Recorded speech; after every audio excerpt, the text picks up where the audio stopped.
Okay, so just go ahead if you want. Okay, we can, yeah, get finished. Okay, perfect. All right. Okay, thank you very much.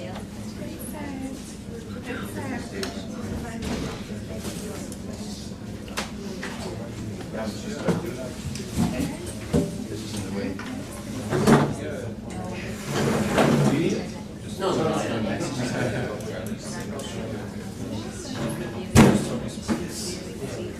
You're supposed to be there. Try not to forget. Yeah, it's recording already. Okay. I should have sold tickets. Huh? You should have sold tickets.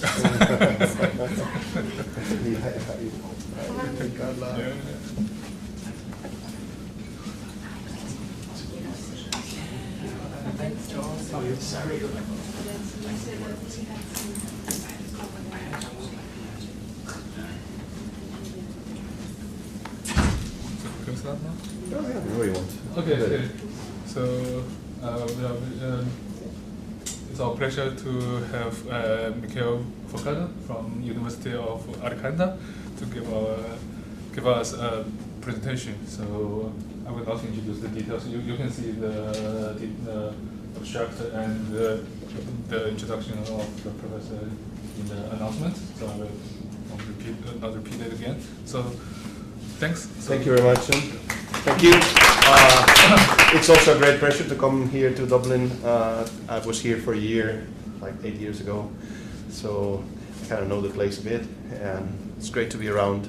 Always, it's always try to find always a good excuse to come to Dublin.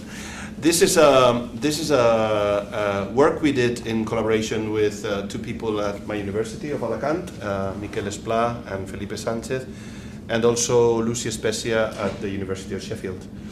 And this was presented as the MT Summit, so I basically giving the same talk. This is an exercise on one-parameter models for sentence-level post-editing effort estimation. So this was a bit of an exercise to see how far you could get with very simple models when trying to estimate post-editing time. So the menu is, after a small motivation, I will explain the experimental setting, then mention what the single parameter models that I will use are, then show you some results and some analysis, and then there's a little bit of bonus on combining a few single parameter predictors to see what happens, and a bit about how to budget, how this could be used to budget translation jobs, and some remarks to end. So, motivation, machine translation is getting better and better, and post-editing is becoming very common. And we all know that not all machine translation output is worth post-editing, so that's why we need quality estimation, which means predicting, in this case, means predicting post-editing effort. And we will measure effort a very simple way, because we have data for that. We'll just measure the time it takes to post-edit. So we'll focus on post-editing time. And in most environments, quality estimation is used at the sentence level. So I will focus on sentence level, post-editing time, effort estimation.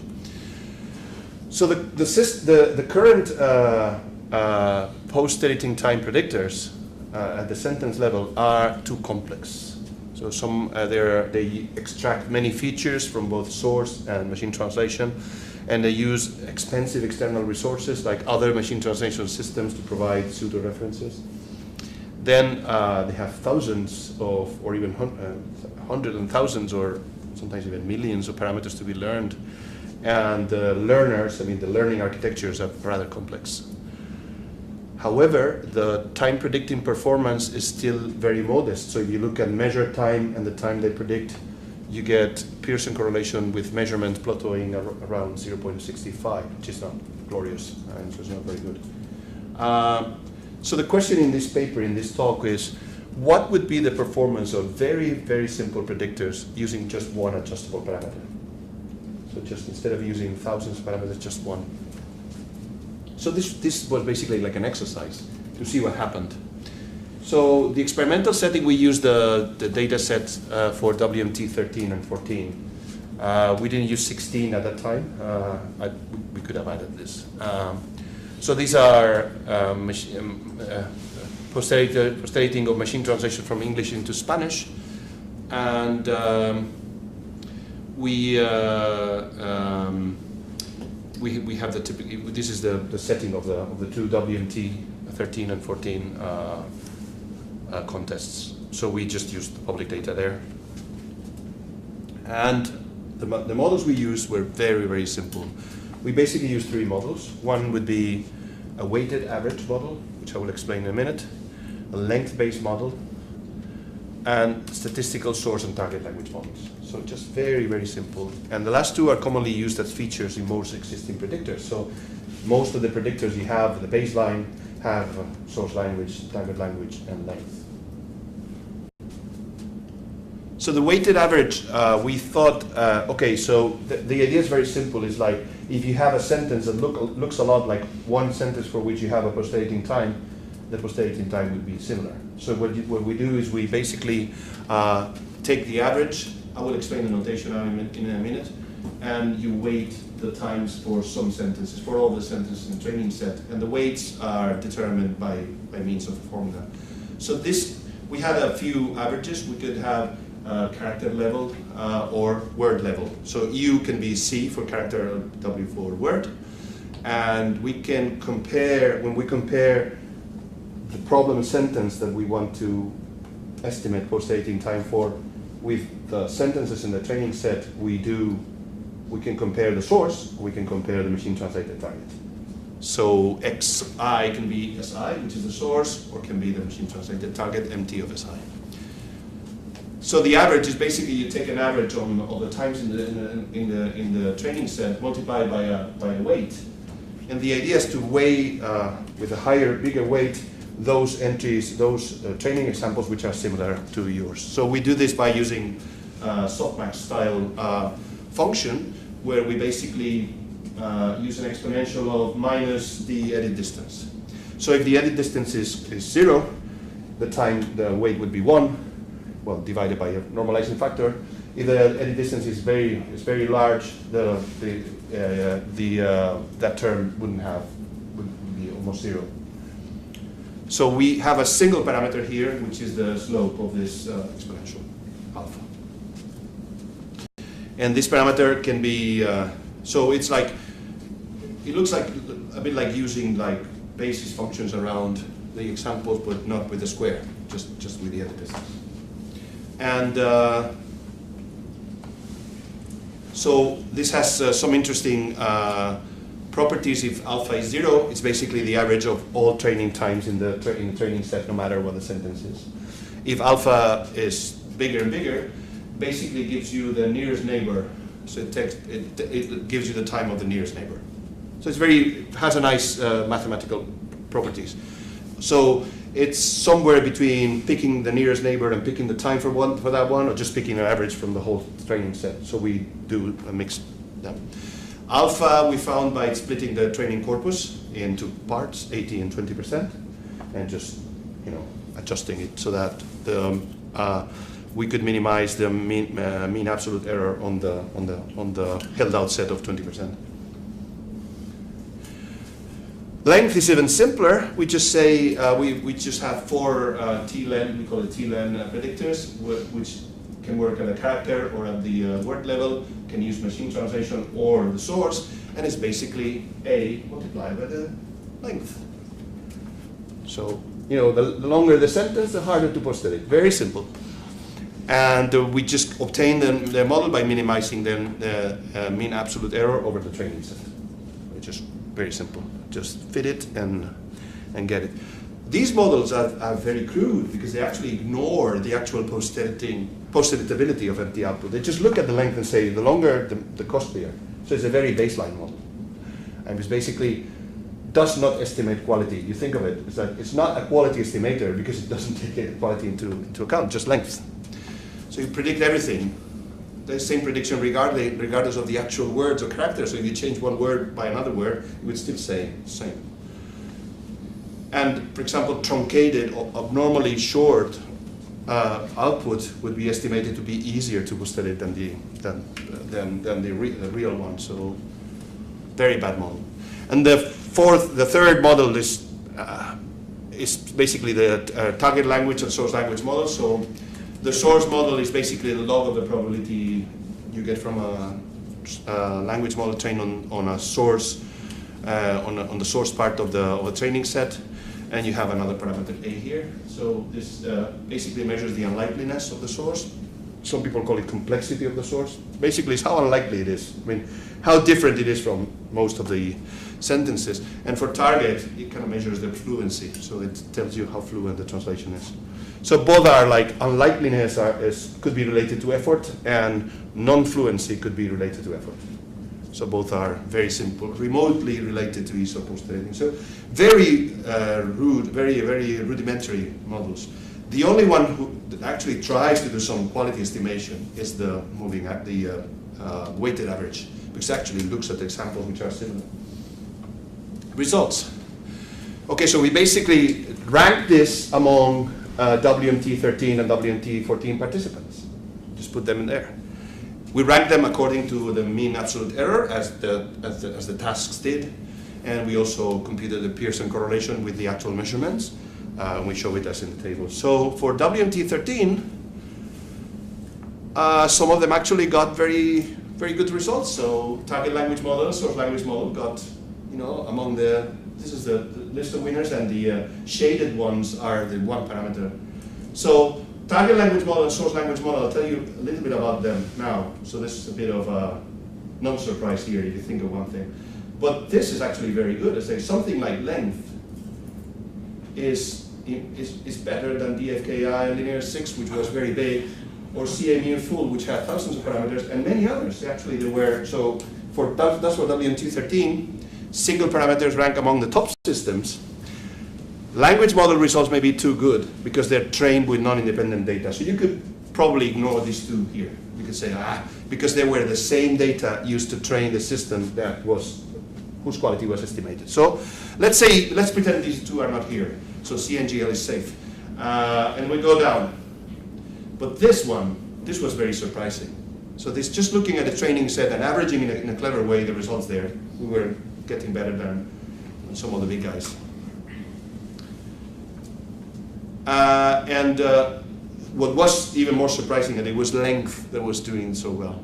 So basically, this means that if we accept that a length-based model does not model quality, then these guys don't model quality at all. So, is that character or word? This one was word for machine translation, and this was word for. But then you have character also here. So all of the four length models were better than the moving averages, better than the weighted averages for WMT13. Now for WMT14, I wonder why. Yeah, go. Why are they reversed? So when you look at the words, the MT, looking at the MT was better than not a the big difference. No, I know that. Yeah, but there's still. So it's probably noise. Yeah. I don't think you can learn any. I mean, you could see like this all of these being in the same pack. I didn't do any statistical significance, so maybe all of these are in the same pack. But the message here is simple models get in the list. So for 14, we were not that good because 14 was a better post task, I think. So we didn't get any better than DCU. But here the average was actually doing quite well. If you think the mean absolute error for the big ones was about 17 seconds, and we were about 18 seconds, so it's not bad. And so we did better than PK, for example. And there are a few here, not many, because actually don't know many participants here, but we got better. We beat 3 out of 10 participants. Some of them with thousands of parameters. And we beat the support vector regression baseline, which is not in the table, it was somewhere down there. But after talking to Lucia, she said, because the hyperparameters were not properly trained, so when she retrained them, she was somewhere in between us. So, and apparently here, the weighted average model happened to be the best single parameter performers, which is basically averaging your training set data in a weighted way.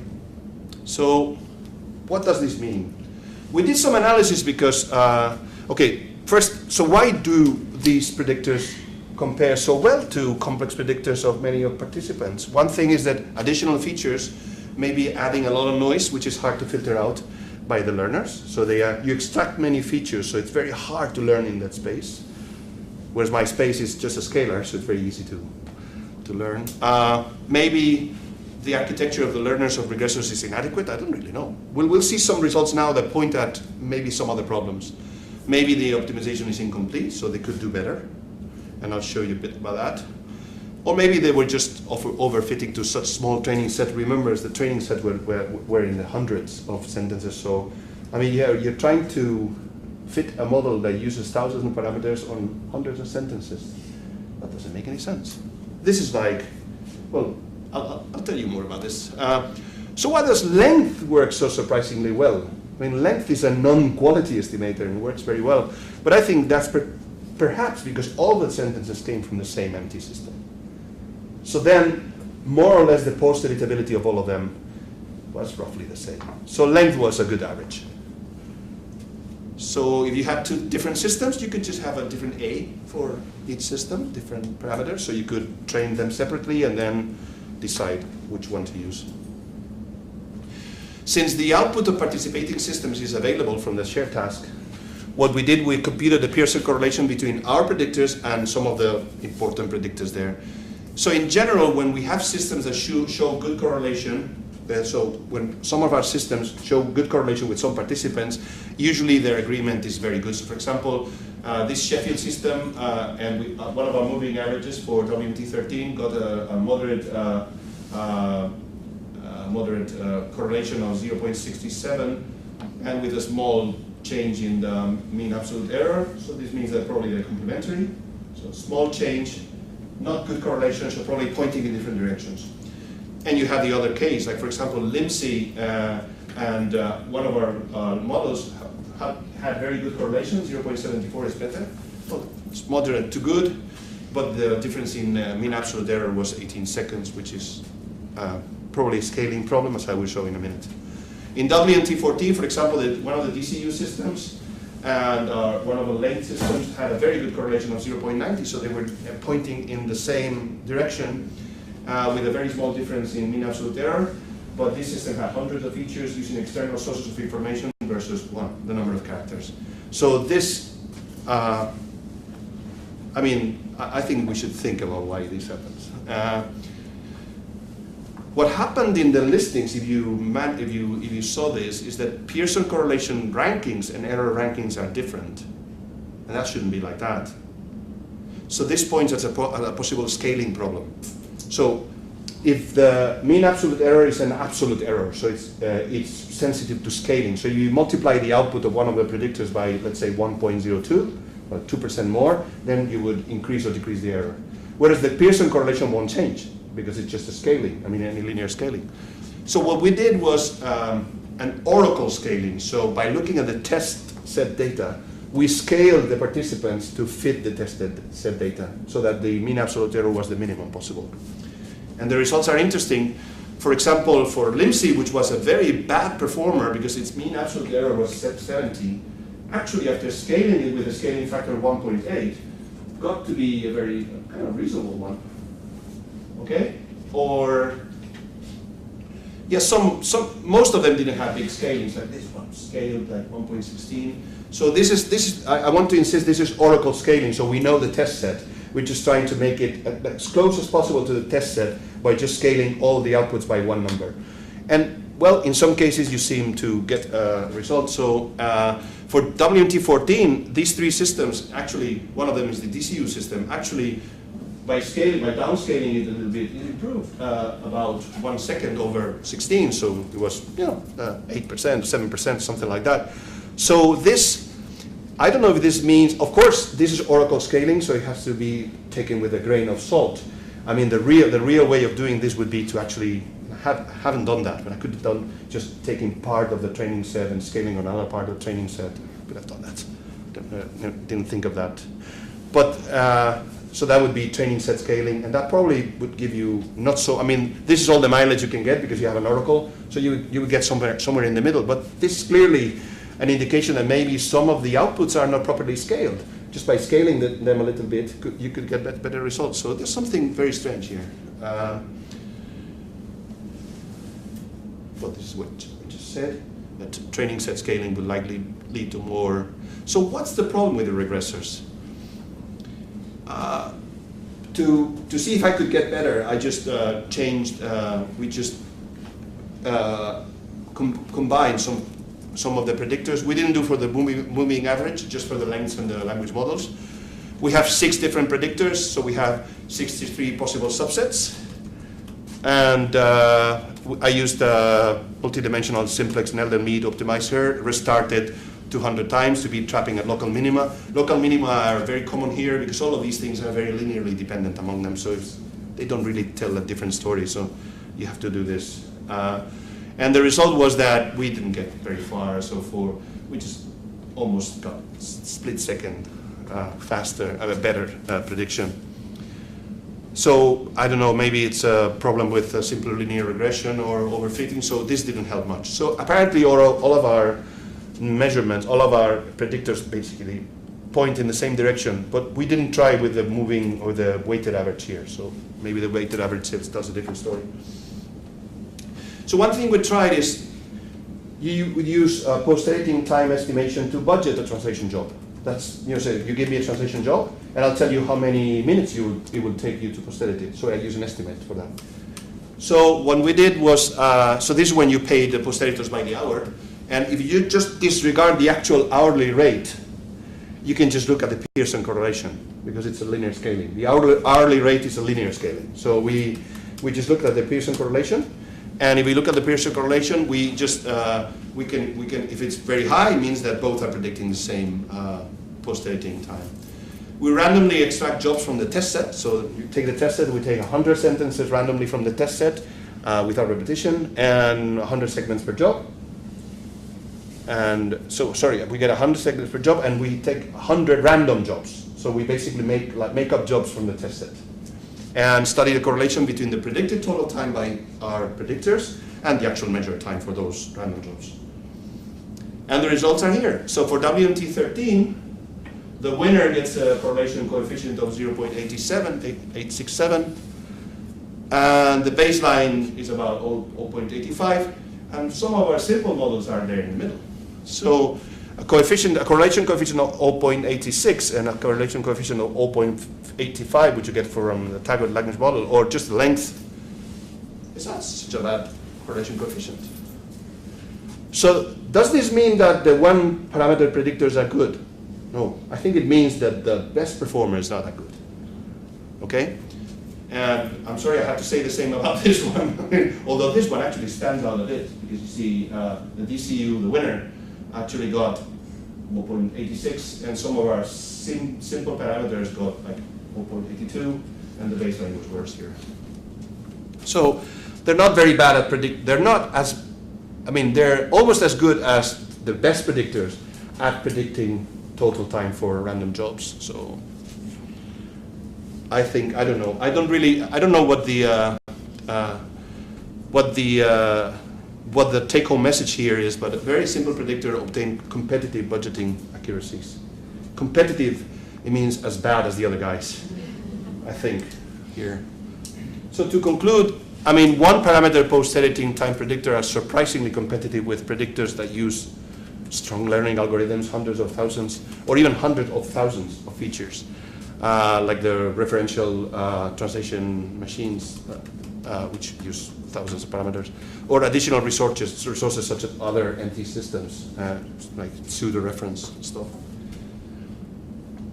So what is this due to? I'm not an expert in machine learning, but I would say noise, overfitting, maybe a non-optimal parameter or hyperparameter choice, incomplete convergence, or shortcoming of the actual regressor used. And I'm saying this because the scaling tells you that maybe the regressors could be improved by just have a scaling at the end. Or perhaps this is due to the fact that the data sets are very hard. So it's the humans post-editing, and there's a lot of variations. It's very hard to get a single picture of all of them. But I think we could recommend, do not use sledgehammers to crack nuts. So I would recommend people to see what you can do with simple interpretable models before you actually try, all your artillery on them.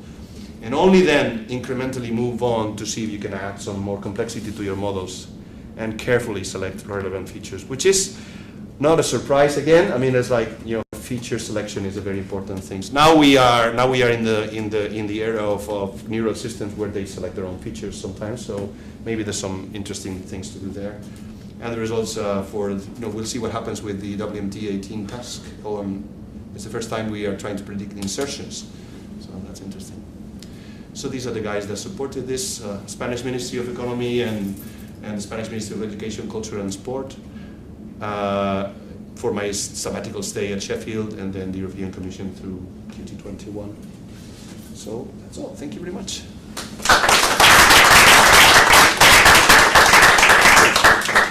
25-minute talk for our conference, so plenty of time for questions if you want. So, again, 32 slides ago, you told us what the language pairs were. No, it's English to Spanish. So, you'd expect this correlation between, so English and Spanish are similar in that the more words you add, the more characters you get. But if you have German, for example, okay, so I'd expect, German, if you translate from English to German, or Spanish to German, you're going to get longer sentences in terms of characters, but shorter sentences in terms of words. Yeah, so they would depart. Yeah, so your results showed that whether it was length of characters, length of words, it didn't really matter, but it will matter considerably for a language like German. On one of those, on the, So you haven't tried this for any other language? No, there's the WMT16 data is from German to English to German, I think, the one published in the task, so we should try it. Yeah. So this is more of a comment about the length feature. So the quality estimation data sets are filtered to contain pairs which have an edit distance between 20 and 40%. So we know that all of the segments in that data set have that edit distance. Between 20 and 40 so maximum for the target. 40%. Yeah, between the translation hypothesis and the reference. And the reference. And the reference or the post-edited probably. Well, it's a post-edit, yeah. but we can call it the reference also. So for this reason, we can effectively guarantee that a longer sentence will certainly require more time to post-edit because we know that about the data set. So I wonder if these results this could be a reflection would of. hold out if you had a data set that didn't have that constraint on the edit distance. I didn't know this was there was such a constraint for WMT15. They just do that to make it like a real quality estimation task because if you have this kind of skewed distribution of perfect translations and like very wrong translations, it could be easy. It doesn't make as much sense. Yeah, but that's what I mean. One thing that I didn't like about these two sets is that they come from the same machine translation system. So this basically you're estimating the quality of one system. Whereas in the real world, you would like to have a quality estimation system to be like a broker that would tell you which system to use. Mm-hmm. So yeah, there's plenty of things we have to do. I mean, this is all stopped. I mean, we were planning on doing some work after September on this, but we're having a lot of trouble hiring people in Spain. So if you want to come to Spain, by the way, we don't pay very much, but it's very sunny and nice. And so we have trouble actually getting people to do experiments and things like this. So yeah. I think also just one more comment. The work that Argon did with RTM is good because it does data selection over a much larger set of data. So that I think your results kind of verified that if you use more training data, you can get a better model. Okay. And as far as I know, in those 2 years, he was the only one that did external data selection. But now, in the more recent iterations of the task, everybody does that. So everybody uses synthetic Is he data of here? some kind. No, I think he was in only in 14. So this is it. This here and this. Yeah, so in 15 and 16, I think Yeah. all the top systems did some sort of data selection from like much bigger training data sets. Mm-hmm. So I don't know the details, but my question is, you mean use external data? So for external, do they have the quality labels? No, so you find some way of selecting data that's similar to your domain. So it's just like data selection in MT or something. You want to just get more training data that looks like the domain that you're trying to generate. So but you don't have post-editing time labels for that. Right. So you have to estimate those. You estimate those, yeah. Okay, so they Just like a bootstrapping. Yeah. Just they have to train somewhat like language model. Yes. So they have to. You don't have the gold features, Yeah. so you have to estimate those somehow. But synthetic data, it's similar to like back translation. Yes. So any of these approaches. Yeah, we did a bit of work with synthetic data, and it's interesting that we would remove half of the data and just substitute it with synthetic data, and the results wouldn't change. So it was very, so the noise in the synthetic data was comparable to the noise in the that was for metrics. So by comparing to try to predict how good metrics that actually compared to a reference were. So that's another paper.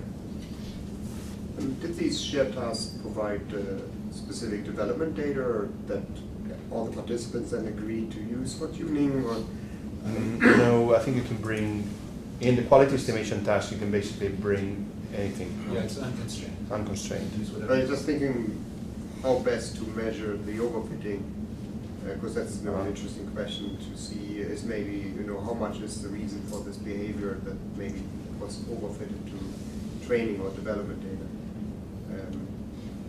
Well, they So what basically was- released training and test data.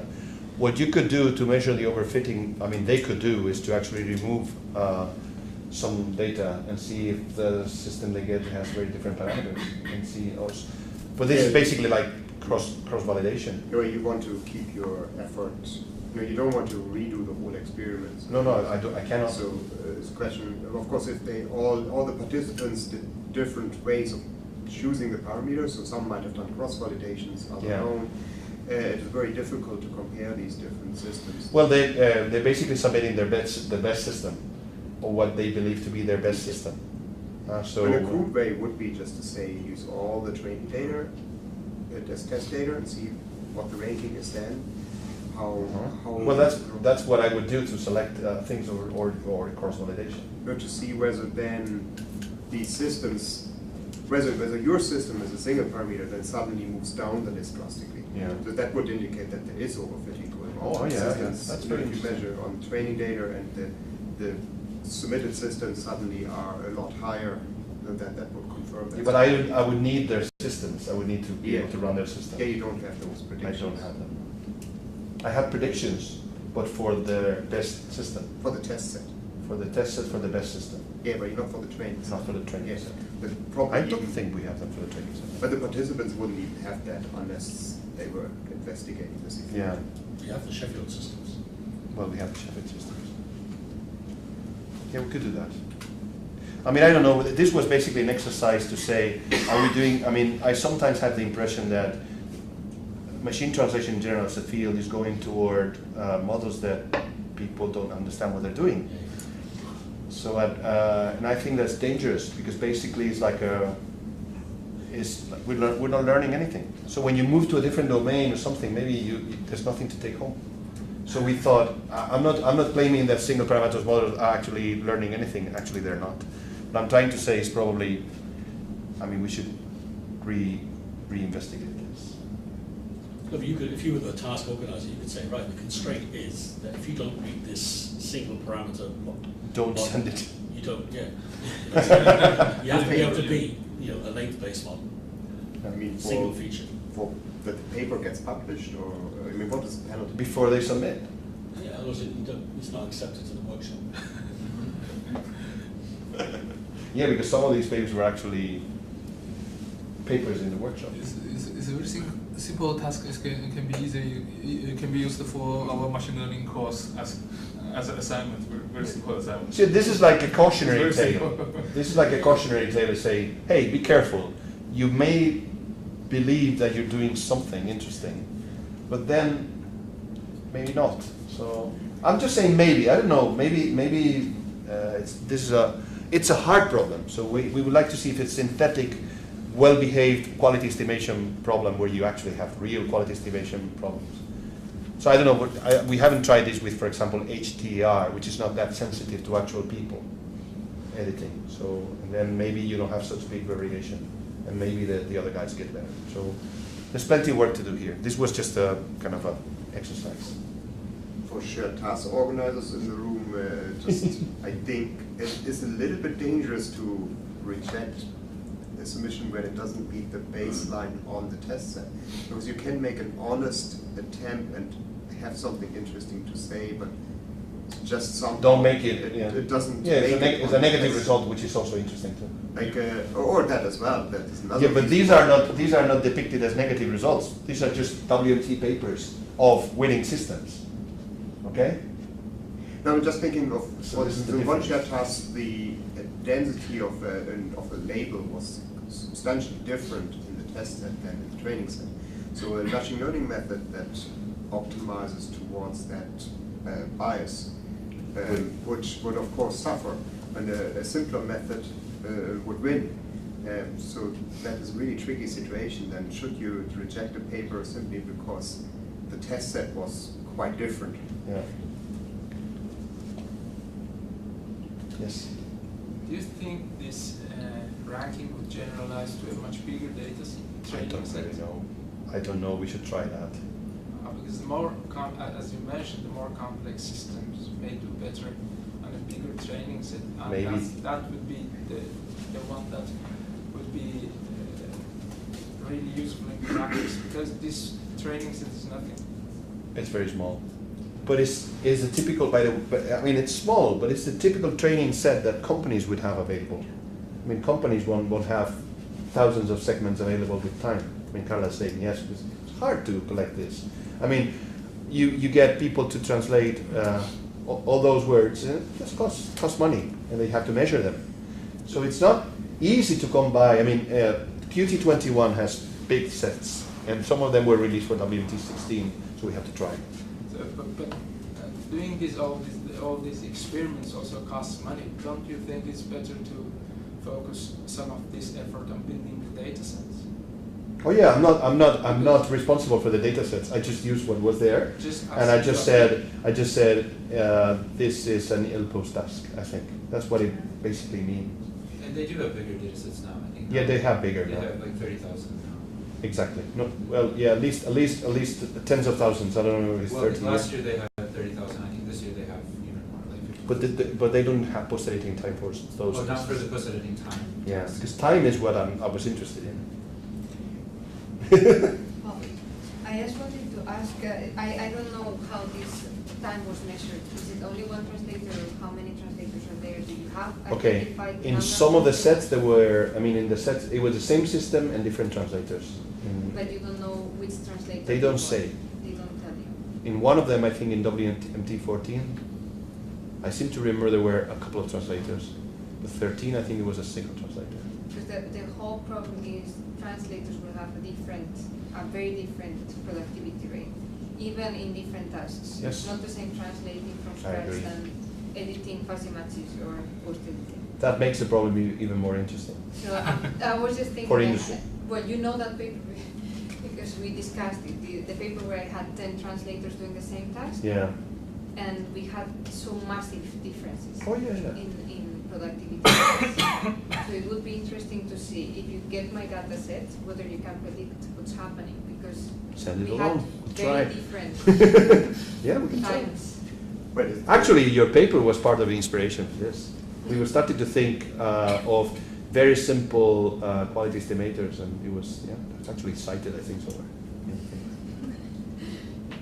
Joachim? I wondered a little bit about the first model, how you came or your team came to choose this particular configuration. This Because one? It looks a lot like K-nearest neighbor with a distance weighting, where the distance weighting is not the standard weight formula that you would normally use in K-nearest neighbor. So how was that chosen? Do you remember? Came to mind, I said, I thought, I want it to be less weight the farther exponential. Minus, so it's an exponential. Yeah, it's an the exponential normal decay. way you would do in K-nearest neighbor literature would be 1 divided by and then the distance. Yes, that's what they do in Plus K and the M, distance yeah. or something. I don't know. I wanted to have them all, Yeah. so I wanted one parameter, I didn't have to fiddle with a K. So I said, I want just one scaling parameter.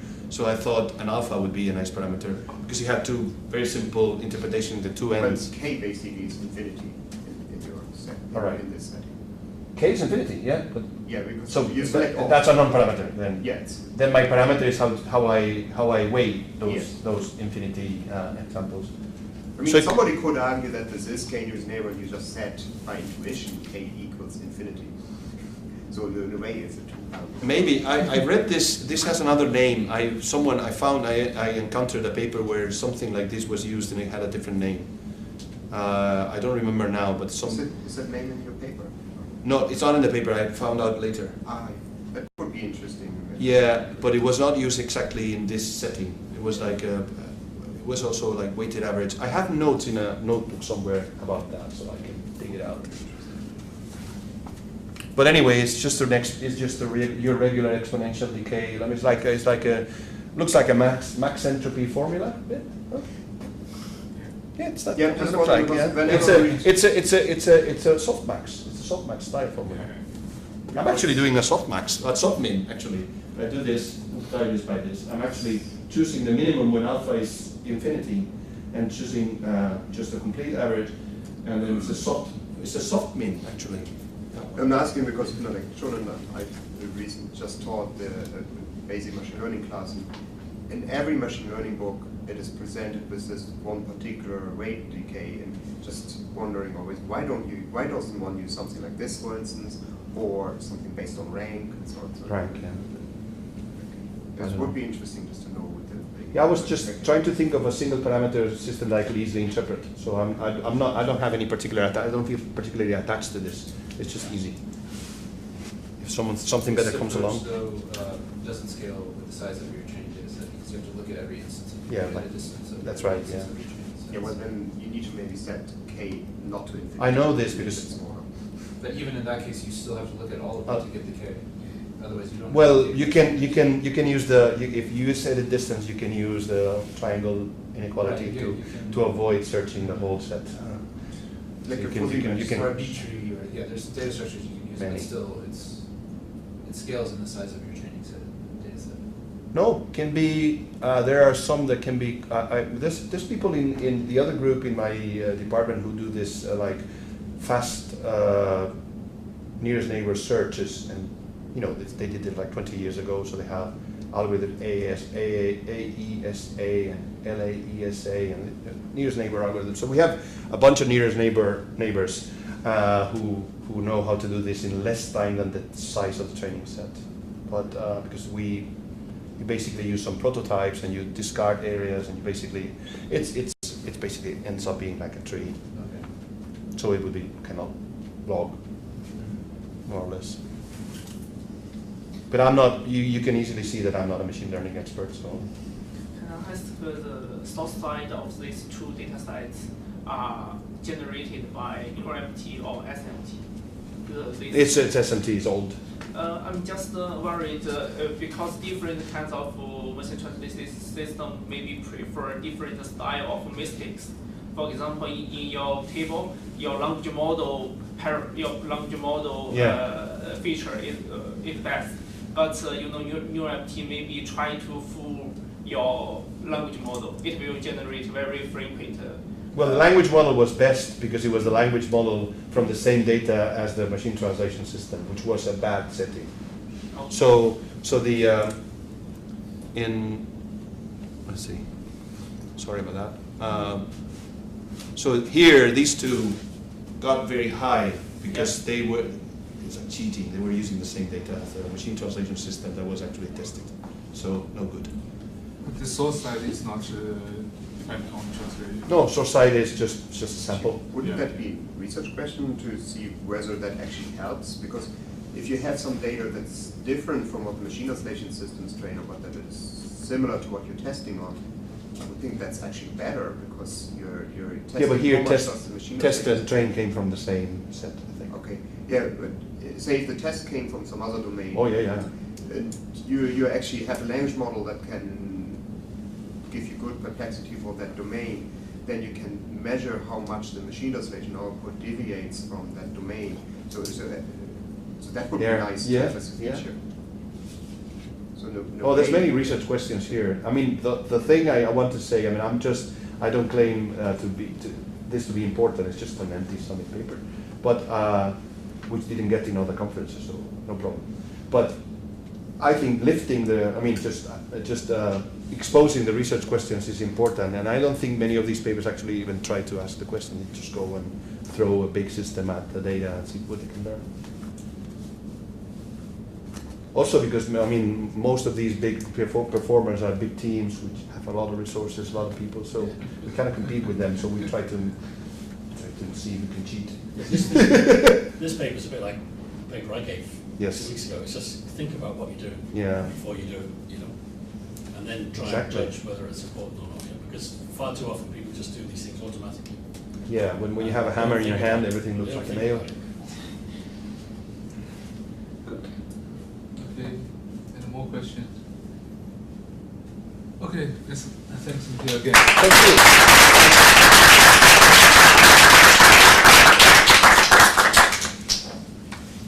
Okay, we need to stop this.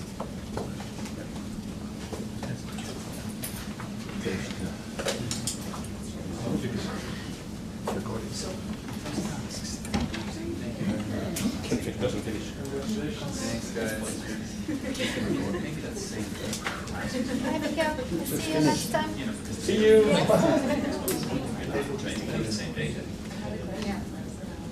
Oh, now finish recording. Yes. Come on, your finger works. It has to be a local finger.